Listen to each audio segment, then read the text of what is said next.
एक दिन का जिक्र है कि एक दरवेश जंगल के रास्ते जा रहा था। सूरज ढल चुका था और वो अल्लाह के जिक्र में मशगूल था। अचानक उसने देखा कि रास्ते के किनारे एक सांप मरा हुआ पड़ा है। दरवेश को उस पर तरस आ गया। उसने सोचा कि शायद ये सांप सर्दी से मर गया है।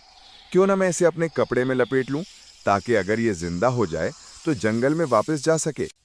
दरवेश ने सांप को उठाया और अपने सीने से लगा लिया।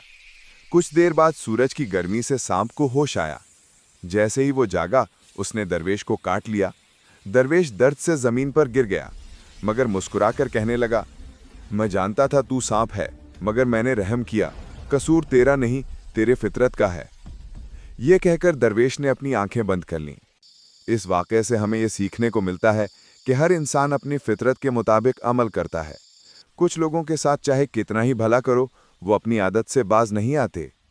इसलिए अक्लमंद वो है जो रहम तो करे, मगर होशियारी के साथ। दोस्तों, अगर आपको ये वाक़या पसंद आया हो तो वीडियो को लाइक करें, चैनल को सब्सक्राइब करें और कमेंट्स में लिखें, अल्लाह हमें अक्ल दे।